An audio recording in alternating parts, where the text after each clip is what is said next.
Hello everyone, you all are welcome on defence student community YouTube channel. Guys हम बात करने वाले हैं फार्मर्स बिल के ऊपर। अगर आप यूपीएससी सीएपीएफ सीडीएस एनडीए एफकेट किसी भी टाइप के एसएसबी में जाना चाहते हैं या फिर आप जा रहे हैं तो it may be beneficial for you. Guys बिना देर के शुरू करते हैं। What is the introduction? Our 46% people is largely involved in agriculture but barely 20% are literate। हमारी जो 46% पीपुल है वो क्या है, इन्वॉल्व है एग्रीकल्चर में, लेकिन मुश्किल से सिर्फ 20% ही पीपुल ऐसी है जिसने क्या करा है, पढ़ाई लिखाई करी है या फिर वो लिटरेट है। Our Indian farmer work very hard but they can't gain as they deserve because of mediates।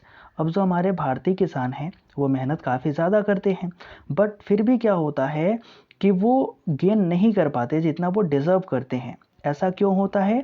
ऐसा इसलिए होता है क्योंकि बीच में जो बिचौलिया होता है वो हमें गेन नहीं करने देता। आवर इंडिया, ठीक है, our Indian government propose a bill to make better our farmer condition in 2020।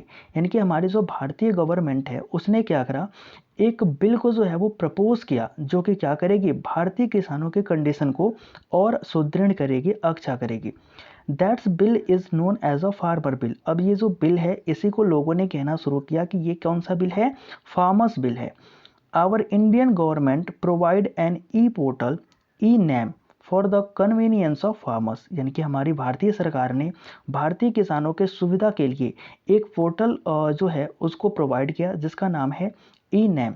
This bill was in the news because of it protest in northern India. यानी कि जो हमारी ये बिल है वो काफ़ी न्यूज़ में रही। इसका कारण ये है कि ये जो नॉर्दर्न इंडिया वाला रीजन है उसमें इसका क्या हुआ, काफ़ी ज़्यादा प्रोटेस्ट भी हुआ। What was in the bill? अब बिल में ऐसा क्या था जिसका प्रोटेस्ट सारे नदरन के लोग कर रहे थे। इवन तो हम बोले तो मैक्सिमम जो लोग थे वो पंजाब और हरियाणा के थे, ठीक है। तो there the bill was made by concluding of 3 laws. अब ये जो बिल है वो बेसिकली 3 लॉज को क्या किया गया है, कंक्लूड करके बनाया गया है।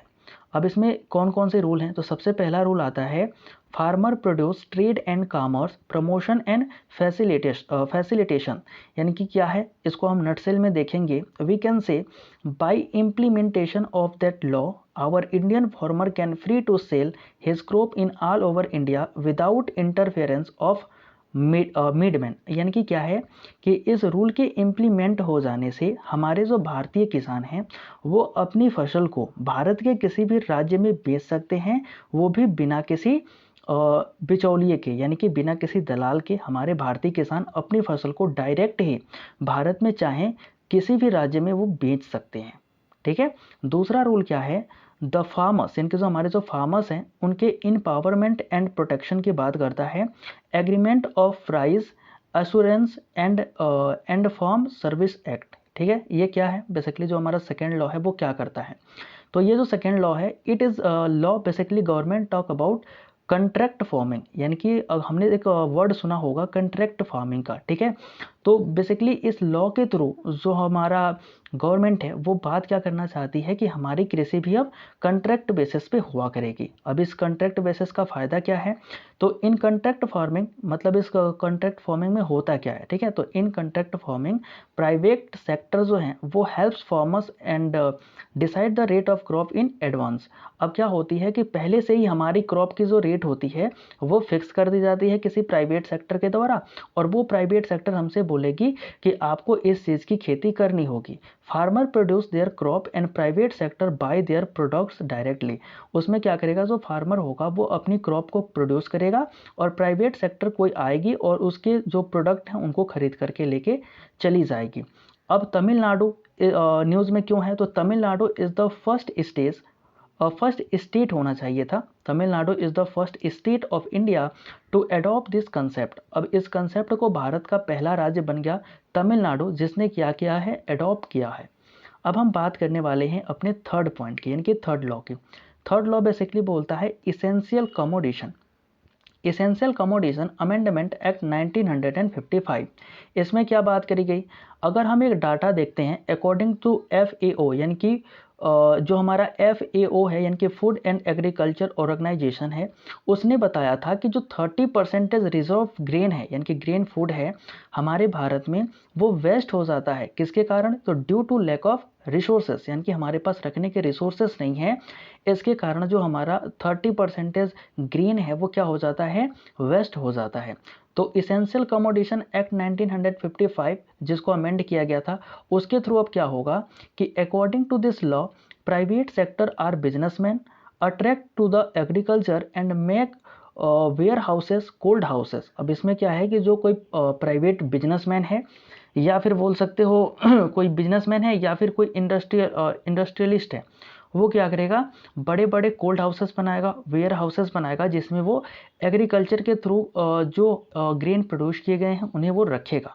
Generally Indian government have no enough budget to make maximum number of warehouses and cold houses. ऐसा इसलिए हो रहा है क्योंकि जो हमारी भारतीय सरकार है उसके पास इतना बजट नहीं है कि वो जो ज़्यादा से ज़्यादा संख्या में क्या बना पाए? शीत गृह बनवा पाए, या फिर बोल सकते हो कि जो वेयर हाउसेस हैं, कोल्ड हाउसेस है, इस तरीके के घर बना पाए जिसमें हमारे जो ग्रेन है वो क्या हो? प्रोटेक्टेड रहें। अब हम बात करेंगे वाई नॉर्थ इंडियंस प्रोटेस्ट। अब जो हमारा ये बिल आया वो सुनने में तो काफ़ी अच्छा है, लेकिन फिर भी जो नॉर्थ इंडियंस हैं उन्होंने प्रोटेस्ट क्यों किया? ठीक है, इसका कारण जानते हैं। North Indian protest because of some reasons that are. ये कौन से रीज़न है जिनके कारण क्या किया? नॉर्थ इंडियंस ने प्रोटेस्ट किया। पहला है, in first law farmer want to secure MSP यानी कि minimum selling price which is not clear in the bill. अब पहले बिल में क्या कहा गया था? ज़रा याद करें, पहले बिल में कहा गया था कि जो फार्मर्स हैं, ठीक है, पहला बिल मैं दिखा देता हूँ। पहले बिल में क्या कहा गया था कि जो फार्मर्स हैं वो क्या करेंगे? प्रोड्यूस करेंगे और उनको कहीं पर भी बेच सकते हैं ऑल ओवर इंडिया, ऐसी बात कही गई थी। तो इस बिल में कोई भी जो मिनिमम सेलिंग प्राइस है वो क्लियर नहीं करी गई। अगर मान लो आप जो किसान है उसने क्या करा? प्रोड्यूस तो कर लिया, लेकिन जितना उसकी लागत है उतने में वो बेच ही नहीं पा रहा। तो इससे क्या थे? किसान नाराज थे और उन्होंने जो है प्रोटेस्ट करना स्टार्ट कर दिया। उन्होंने कहा कि हमें MSP चाहिए, यानी कि मिनिमम सेलिंग प्राइस हमें मिलना चाहिए। दूसरा पॉइंट क्या था? In the second law farmer want written agreement, it is also not mentioned in the bill. अगर हम सेकेंड बिल को देखते हैं, इसमें क्या कहा गया कि कंट्रैक्ट फार्मिंग होगी। अब कोई प्राइवेट सेक्टर आएगी, उसने कहा ठीक है जी आप आलू उगाइए, मैं 20 रुपये किलो आपके सारे आलू को खरीद लूँगा। अब किसान ने क्या किया कि आलू तो उगा दिया, लेकिन अब क्या हुआ कि 20 रुपये देने के बाद बजाय, अब जो प्राइवेट सेक्टर है वो बोल रही है कि नहीं जी अब हम तुमको केवल कितने रुपए देंगे? 15 रुपये किलो आलू देंगे, तुम्हें बेचना है तो बेचो वरना रखो। इससे क्या होगा? किसान को नुकसान होगा। तो किसान ने कहा कि नहीं जी ऐसा कुछ नहीं होगा, आप एक रिटन एग्रीमेंट कहिए बनाए प्राइवेट सेक्टर कि जो भी चीज़ पहले से तय होगी उसी के बेसिस पे वो चीज़ों को खरीदेगी। ठीक है, इसको लेकर के भी जो है नॉर्थ इंडियन में क्या हुआ? प्रोटेस्ट होना शुरू हो गया। थर्ड पॉइंट क्या था कि after the increases of private warehouses and cold houses civilians scared about corruptions. अब क्या था कि जो हमारे सिविलियंस हैं उनमें कहीं ना कहीं ये डर बैठ गया कि भैया अगर क्या होगा, प्राइवेट सेक्टर आएंगे, अगर वो उन्होंने अपना एक खुद का गोदाम बनाना शुरू कर दिया, वेयर हाउसेस कोल्ड हाउसेस बनाने शुरू कर दिए, तो वो क्या करेंगे? किसानों से खरीद कर रख लेंगे जितने भी ग्रेन्स हैं, ठीक है, अनाज है, सारे खरीद के रख लेंगे और उन्हें मार्केट में नहीं आने देंगे। इससे क्या होगा कि मार्केट में इन्फ्लेशन यानी कि महंगाई जो है वो बढ़ जाएगी। तो इसके कारण जो सिविलियंस थे वो सिविलियंस भी प्रोटेस्ट को ज्वाइन कर गए और नॉर्थ इंडियंस रीजन में जो है वो प्रोटेस्ट होने लगा। किसके खिलाफ? इस बिल के खिलाफ।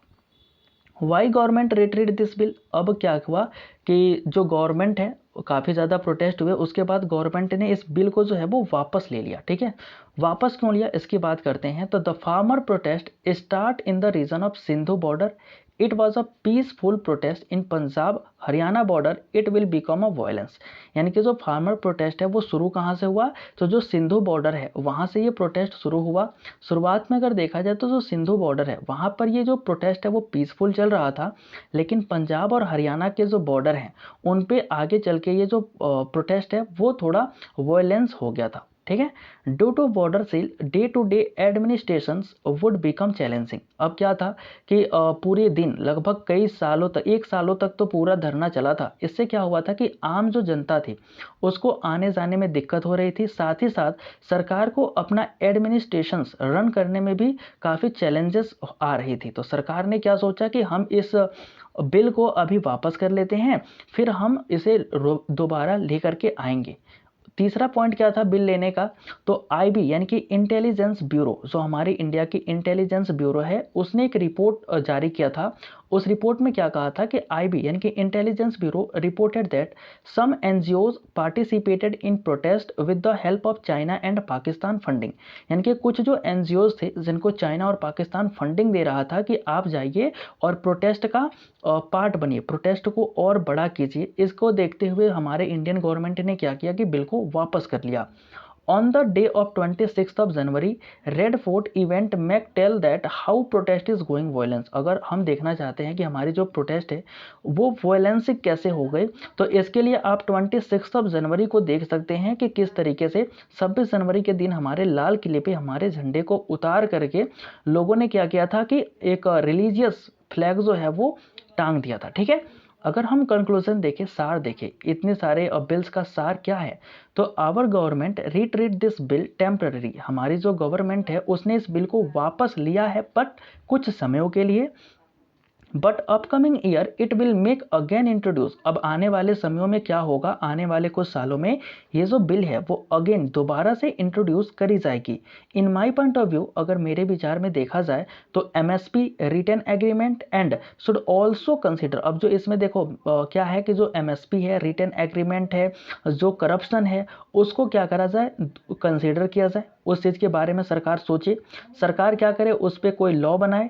Government should send his officer on ground level and tell us about that law.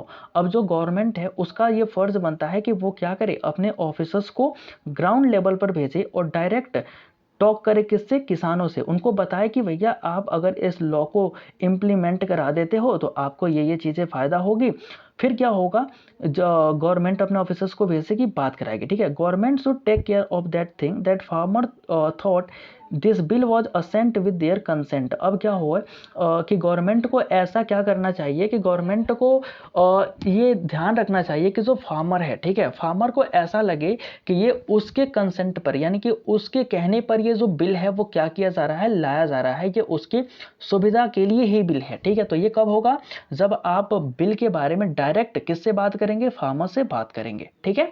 Thank you for attending the session. Please do like and do subscribe our channel. Join our Telegram group Defense Student Community. Thank you.